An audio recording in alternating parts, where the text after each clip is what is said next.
All right, let's dive into a book that honestly is not about finding easy answers. Why? Because most of the time, in the real world, there just aren't any. We're talking about Ben Horowitz's The Hard Thing About Hard Things, which is less of a business book and more of a survival guide for anyone trying to lead when things get tough. And it all kicks off with one really simple but profound question. Seriously, just think about that for a second.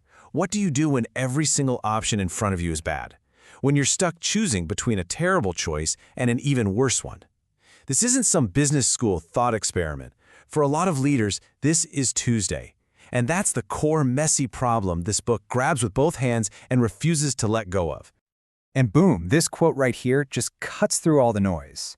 Most business books, they love to talk about the glamorous stuff, right? The big vision, the brilliant strategy. But they almost never talk about this, the messy, painful human fallout when those grand plans just don't work out. The hard thing isn't the idea on the whiteboard, it's the gut-wrenching reality on the ground. Okay, so first up, let's talk about what Horowitz calls the leader's lonely struggle. This is all about that intense psychological weight, that feeling of complete isolation that crashes down on you when things are going south. Horowitz actually gives this feeling a name, the struggle. It's that moment when the pressure is so crushing, the problems are so tangled that you start to question everything. It's that 3 a.m. feeling, staring at the ceiling, wondering why on earth you ever started this thing. Everyone is looking to you for answers, and you've got absolutely nothing. It is a profoundly lonely place. So who's going to help us navigate this? Well, that brings us to our guide, Ben Horowitz. And let's be super clear here. This is not some academic sitting in a comfortable office.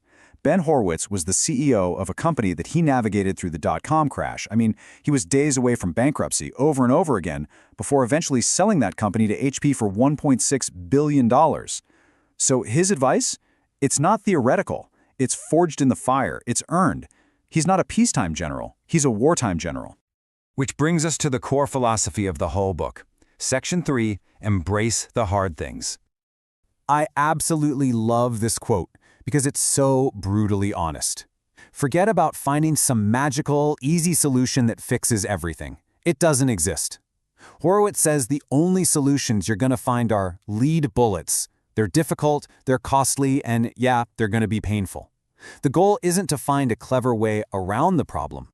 The only way is to turn around and run straight at the problem. You have to embrace the struggle, tell the unvarnished truth even when it's ugly, and make the calls that keep you up at night. This book is basically a playbook for confronting reality, not for avoiding it, because that's the only real path forward. Okay, so that's the mindset. Now let's get into the real nitty-gritty. Section 4, Lessons from the Trenches. So what does this actually look like in practice? Well, one of the most powerful ideas in the book is this distinction Horowitz makes, the idea of the wartime CEO.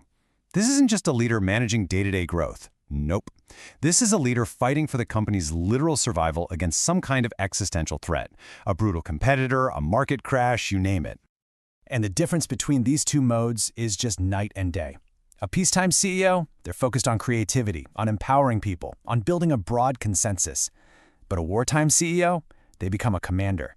The focus is laser sharp on the mission, survival. Decisions are fast, they're dictatorial, and they demand absolute obedience. There is no time for debate. It's all about speed and execution. And the truly critical skill is knowing which mode you're in and being able to switch on a dime. Now, let's tackle what might be the hardest lesson of all.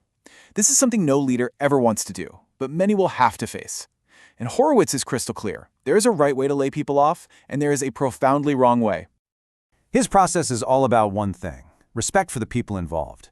It starts with the CEO owning it. You can't hide in your office. You have to deliver the message yourself. Second, once a decision's made, you move fast. Don't let rumors and anxiety fester. Third, be painfully, brutally honest. No corporate doublespeak. Sugarcoating is just insulting. Fourth, you have to train your managers. They're the ones having the one-on-one conversations, so give them the tools to do it with dignity.